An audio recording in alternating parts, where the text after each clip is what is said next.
Alright guys, I got a pretty good one here. This one's pretty interesting. I already know what's wrong with the car, but I want to show you guys this. This is a 2012 Chevy Cruze with the 1.4 liter. As you can see on my scan tool, I'm using the Snap-on Ethos Pro.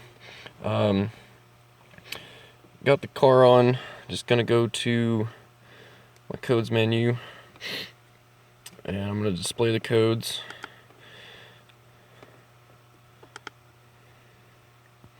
Alright, so this one's got a lot of codes on it, and I'm going to ignore this engine coolant and this map sensor code, but it's got a O2 sensor code, O2 sensor, delayed response lean to rich sensor 1,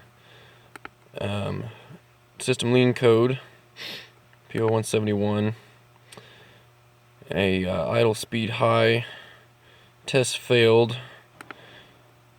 IAT sensor code, intake air temp sensor, intake airflow system performance code, basically your IAT sensor code, and another O2 sensor code, stuck lean sensor 2, that would be your downstream. But what I did, and again I'm filming this in hindsight, but what I did here is I read the codes. And now I'm going to go to my data display. Just going to go to my fuel trim data.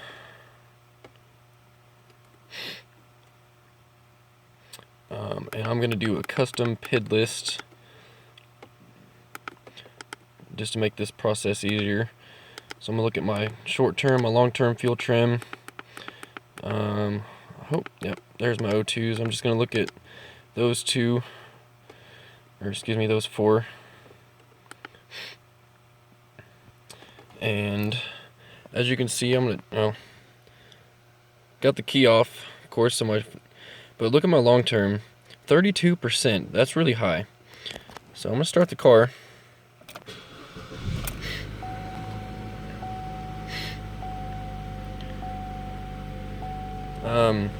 Good quick test you can do to test the heater circuit is start the car and see how fast the O2s react. They instantly turn, you instantly got that signal that confirms the heater circuit's good. But yeah, look at that short term. You can see it's kind of trying to correct itself. But those O2s are definitely running lean. With that system lean code and these O2s, what I'm going to do is I'm just going to hold the RPMs up and see how the O2s react. See how my short-term fuel trim does as well.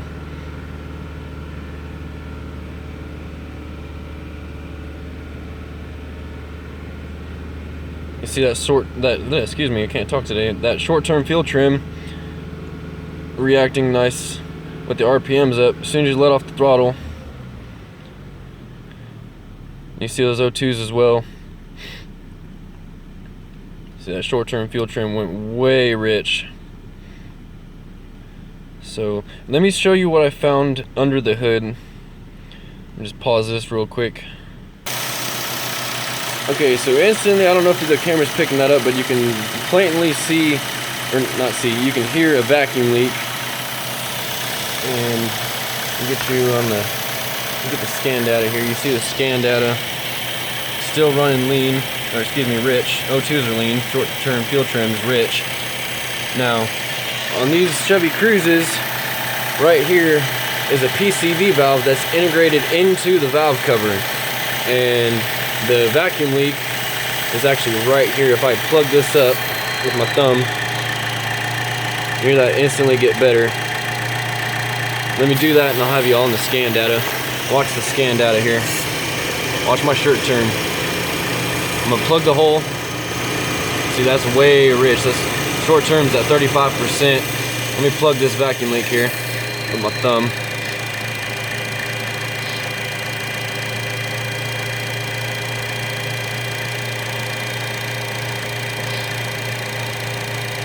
That fuel trim numbers went way down. As soon as that short-term fuel trim starts correcting itself, we go into closed loop, and instantly you can see that sensor 1 O2 acting normal.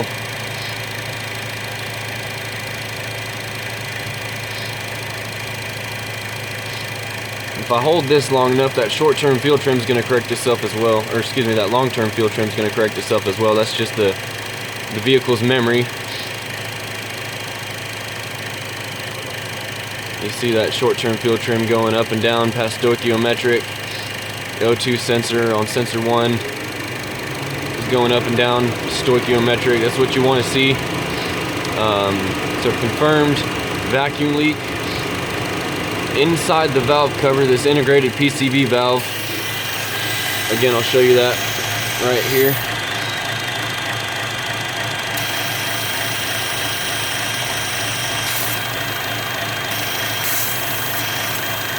And the fix for this car is going to be a new valve cover. This piece is not serviceable by itself. 2012 Chevy Cruze, open PCV valve causing a vacuum leak.